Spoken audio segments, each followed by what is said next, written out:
Hello everyone. In the last lecture we were discussing about concentration terms. So today we will discuss about empirical formula and molecular formula. So how can we calculate empirical formula and molecular formula? First of all we have to discuss about what is empirical formula and molecular formula. तो बेटा empirical formula और molecular formula होता क्या है, सबसे पहले हम उसके बारे में डिस्कस करेंगे. फिर हमारे पास क्या रहेगा कि हम लोग कैसे जो इम्पेरिकल फॉर्मूला है या फिर मोलिकुलर फॉर्मूला है उसे कैसे कैलकुलेट करते हैं उसके स्टेप्स के बारे में डिस्कशन करेंगे. तो सबसे पहले हमारे पास जो है वो भी बात आती है कि हमारे पास इम्पेरिकल फॉर्मूला क्या होता है. तो इम्पेरिकल फॉर्मूला या फिर मोलिकुलर फॉर्मूले में क्या डिफरेंस है. जैसे अगर हमारे पास ग्लूकोज है C6H12O6, ठीक है भाई, इसमें आपके पास 6 कार्बन है, 10 हाइड्रोजन है और 6 ऑक्सीजन है. अगर मैं इन तीनों का रेशियो लेता हूं तो मेरे पास क्या आता है 6:12:6, दैट इज 1:2:1. तो अगर हमारे पास क्या हो, अगर हमारे पास सिंपल होल नंबर रेशियो हो एलिमेंट्स का इन ए कंपाउंड, उसको हम लोग बोलते हैं एम्पिरिकल फॉर्मूला. तो हमारे पास इसमें क्या हो जाएगा भाई CH2O. ये हमारे पास कौन सा फॉर्मूला है, ये हमारे पास है भाई एम्पिरिकल फॉर्मूला. कौन सा फॉर्मूला होता है प्यारे बच्चों, ये होता है हमारे पास empirical formula.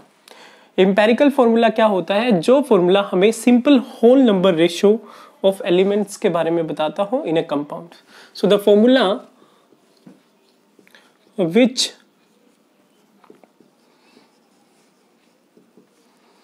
includes simple whole number ratio.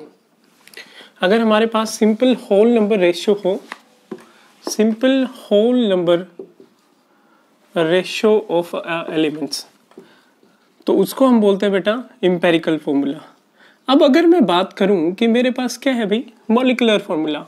Molecular formula क्या होता है बेटा, इसमें मैंने अभी बात की थी कि हमारे पास ग्लूकोज है. ग्लूकोज में हमारे पास कितने कार्बन है भाई, 6 कार्बन है, 12 हाइड्रोजन है और 6 ऑक्सीजन. अगर हमारे पास exact number of elements present हैं किसी एक केमिकल कंपाउंड में, तो उसको हम बोलते हैं मॉलिकुलर फॉर्मूला. कौन सा फॉर्मूला बोलते हैं भाई, मॉलिकुलर फॉर्मूला. तो हमारे पास मॉलिकुलर फॉर्मूला कौन सा है C6H12O6. और एम्पिरिकल फॉर्मूला हमें क्या बताता है, इनका रेशियो क्या है, एलिमेंट्स का सिंपल होल नंबर रेशियो क्या है, वो है 1:2:1. तो this is the basic difference between empirical formula and molecular formula. Empirical formula मतलब simple whole number ratio, molecular formula मतलब हमारे पास जो exact number of elements present है किसी भी पर्टिकुलर कंपाउंड में. अब हम इसको कैलकुलेट कैसे करते हैं, अभी हम लोग कैसे कैलकुलेट कर सकते हैं कि एम्पिरिकल फॉर्मूला हम लोग कैलकुलेट कैसे करते हैं, क्या क्या स्टेप है. तो calculation of empirical formula, empirical formula calculate करने के लिए हमारे पास क्या क्या चीजें होती हैं. सबसे इंपॉर्टेंट चीज भाई, सबसे पहले हमारे पास मास परसेंट गिवन होगा. जैसे से फॉर एग्जांपल हम एक बहुत ही सिंपल एग्जांपल कंसीडर करते हैं. हमारे पास हाइड्रोजन, कार्बन और क्लोरीन प्रेजेंट है.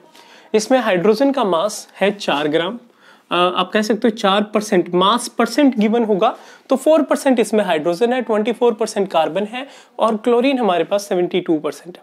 ठीक है, तो हमारे पास मास गिवन है. हमें क्या कंसिडर करना है, हमें कंसिडर करना है कि टोटल मास जो कंपाउंड का है वो हमारे पास 100 ग्राम है.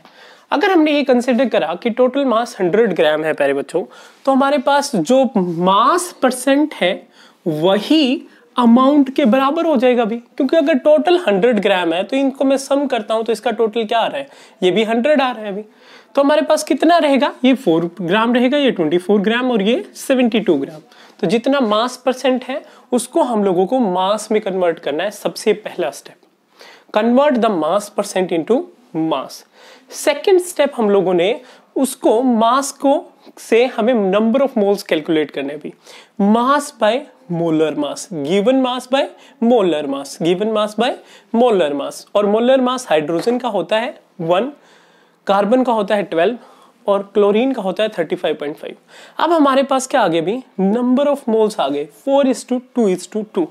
ठीक है, अब हमें क्या करना है बेटा, third step and the most important step is, हमें जो सबसे कम नंबर ऑफ मोल्स हैं उससे सारे के सारे मोल्स को डिवाइड करना है. तो हमें थर्ड स्टेप में क्या करना है अभी, स्टेप 3 रहेगा, divide the least number of moles from each mole. हर एक मोल से हम लोगों को ईच मोल्स और फ्रॉम ईच आप कह सकते हो फ्रॉम ईच एलिमेंट्स मोल, हर एक एलिमेंट के जो मोल्स हैं उससे हमें जो सबसे कम मोल्स हैं उसे डिवाइड करना है। तो अगर मैं 4 को सबसे कम कितने भाई 2, 4/2, 2/2 और 2/2, रेशियो हमारे पास कितना आता है 2:1:1। अब रेशियो हमारे पास 2:1:1 आ गया, अभी होल नंबर आ गया, ठीक है। कई केसेस में ये भी हो सकता है बच्चों कि हमारे पास जो रेशियो है वो 2:1:1 ना आके 1.5:1 आ गया, तो उस केस में हमें 1.5 को और सारे मोल्स को एक नंबर से मल्टीप्लाई करना पड़ेगा ताकि हमारे पास क्या आ जाए, एक सिंपल होल नंबर आ जाए, फ्रैक्शन ना आए। अगर फ्रैक्शन आता है तो हमें मल्टीप्लाई करना पड़ेगा, मेक श्योर दैट थिंग। अभी इस केस में भी पहले से ही सिंपल होल नंबर है, तो हमारे पास ये क्या था, हाइड्रोजन, कार्बन और Cl। तो ये हमारे पास कितना बन गया अभी, ये बन गया CH2Cl। ये हमारे पास कौन सा फॉर्मूला आ गया प्यारे बच्चों, ये हमारे पास आ गया एम्पिरिकल फॉर्मूला, ठीक है भाई। तो ये हमारे पास बात हुई एम्पिरिकल फॉर्मूला की। अब अगर मैं बात करूं कि मॉलिक्यूलर फॉर्मूला कैसे कैलकुलेट करना है, इन दैट केस हमारे पास जो कंपाउंड है उसका मोलर मास गिवन होगा भाई। अगर हमें मॉलिक्यूलर फॉर्मूला कैलकुलेट करना है तो हमारे पास कौन सा मास गिवन होगा, मोलर मास गिवन होगा। अब हम लोगों को एक वैल्यू n की वैल्यू निकालनी पड़ेगी। n क्या है, n यहाँ पे नंबर ऑफ मोल्स नहीं है, n हमारे पास ये बताता है कि जो मॉलिक्यूलर फॉर्मूला है वो एम्पिरिकल फॉर्मूला का कितना गुना ज्यादा है। जैसे देखिए, अगर मैं इसका मोलर मास कैलकुलेट अगर मैं इसका एम्पिरिकल फॉर्मूला मास कैलकुलेट करता हूं, एम्पिरिकल फॉर्मूला मास, तो ये मेरे पास कितना आएगा 12 + 2 + 35.5, तो अप्रोक्सीमेटली हमारे पास 49 आ जाएगा भाई। ओके, अगर ये हमारे पास 49 आ गया तो हमारे पास जो गिवन है वो क्या है, वो है मोलर मास 98 ग्राम। तो यहां से हम एक n की वैल्यू कैलकुलेट करेंगे और n हमारे पास क्या आएगा, n हमारे पास आएगा भी जो मोलिकुलर फॉर्मूला मास है, ये molar formula mass, molar mass molecular formula mass है। n किसके बराबर रहेगा, मोलिकुलर फॉर्मूला का जो मास है, ठीक है, हमें डिवाइड करना है किससे, एम्पिरिकल फॉर्मूला मास से। तो n की वैल्यू क्या हो जाएगी भी, मैं यहां पे लिख देता हूं, इसको मैं हटा देता हूं। n की वैल्यू हमारे पास क्या हो जाएगी, n की value molecular mass 98 divided by 49, तो ये वैल्यू हमारे पास 2 आ गई भी।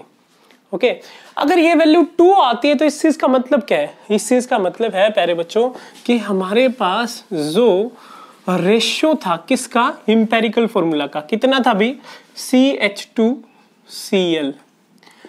इसको अगर मैं 2 से मल्टीप्लाई करता हूं तो मेरे पास कौन सा फॉर्मूला आएगा, मेरे पास आएगा मोलिकुलर फॉर्मूला। तो अगर आपको मोलिकुलर फॉर्मूला कैलकुलेट करना है तो आपके पास मोलर मास गिवन होगा भाई। उस केस में आप क्या करेंगे, आप एम्पिरिकल फॉर्मूला मास निकालेंगे, मोलर मास से एम्पिरिकल फॉर्मूला मास को डिवाइड करेंगे, जो वैल्यू आ रही है उसको जो एम्पिरिकल फॉर्मूला है उससे मल्टीप्लाई मतलब कार्बन 2 हो जाएगा भी, हाइड्रोजन 4 हो जाएगा और क्लोरीन 2 हो जाएगा। तो ये आपके पास जो एग्जैक्ट फॉर्मूला बनेगा, जो मोलिकुलर फॉर्मूला रहेगा वो ये रहेगा। So in this way we can calculate the value of molecular formula और एम्पिरिकल फॉर्मूला। एक चीज जरूर ध्यान रखना, जो n है वो हमें क्या बताता है कि मोलर मास या मोलिकुलर फॉर्मूला एम्पिरिकल फॉर्मूला का कितना गुना ज्यादा है। जैसे अभी हमने बात की थी, आपको याद हो ग्लूकोज के केस में C6H12O6, मैंने बताया था इसका रेशियो क्या हो जाएगा अभी CH2O। तो अगर मैं इसको 6 से मल्टीप्लाई कर दूं तो मेरे पास क्या आ जाएगी, दोबारा से ग्लूकोज आ जाएगा। इसका मतलब 6 इसका क्या है, n की वैल्यू है। So in this way we can calculate empirical formula and molecular formula. And the next topic is limiting reagent and stoichiometry, which we will discuss in our next class. Thank you, students.